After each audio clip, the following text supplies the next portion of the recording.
My name is Ken McLeod. I moved to Alaska in 2004 with my family. I have 7 children, and we've lived in this home since 2008, and we've been burning wood since 2009. We moved up here in the summer of 2004. I got stationed up here with the Army. I got involved because I view wood burning as an important resource for my family. It's the only way that we can affordably heat our home, and really without any say-so, we were kind of turned into criminals overnight with the restrictions placed on wood burning. We burn solid fuel because when we purchased this home, we bought it in the fall, and that winter when we started buying fuel oil, it was costing us around $800 a month to heat our home, and we just couldn't afford it. So we went out and we bought a wood stove and started cutting wood and buying wood, and that was the way we could afford to heat our home throughout the winter.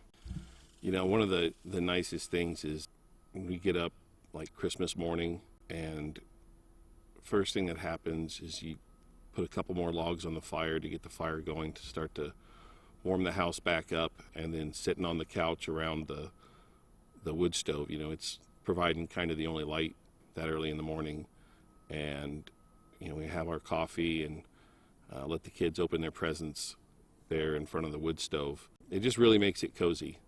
You know, there's really nothing that can compare to the heat that comes from a wood stove. There's nothing like it. It means being able to heat my home affordably. It means being able to keep this home, because I wouldn't be able to stay here if I couldn't use a wood stove, because I couldn't heat my home. I've tried using the boiler, and it ends up using about 200 gallons a month, and with fuel prices, I just can't afford it. So being able to use my wood stove means I get to stay in Alaska. We'll use this year as an example. All of the wood I got this year I got for free. Either we cut it down ourselves, or people were looking to get rid of wood that they had on their property, and we would go and collect it. So I spent nothing on wood this year, and if I was buying fuel oil, I could expect to use about 200 gallons a month, and with fuel prices,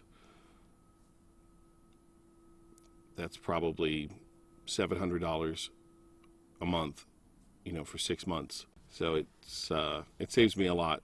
You know, like I said, I couldn't afford to live here if I had to pay for fuel oil.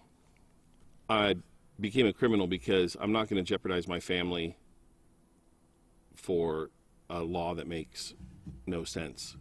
So I continued to burn wood, and I just was nervous every day whether that was going to be the day I was going to get the notice from the borough that I was in violation, or that I was going to get a bill or a ticket in the mail. And so I just lived for the last 2 years waiting to be the one that gets the notice from the borough. My biggest concern is that these rights that everyone has, we're going to get them more and more taken away. We're going to find more restrictions, and in the end, we're not going to be able to survive and stay up here. We're going to have to leave because we just won't be able to afford it. You know, every week it seems the borough or the state has a new regulation they want to pass, a new bill, a new tax, and it just seems to be getting out of control. I want them to know that the people that they're talking about making criminals, I mean, these are families that in many cases have no other options.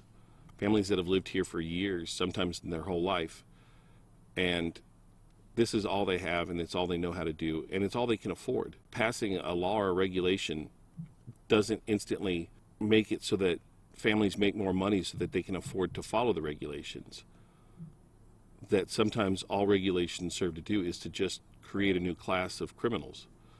And I think that that's what they're doing.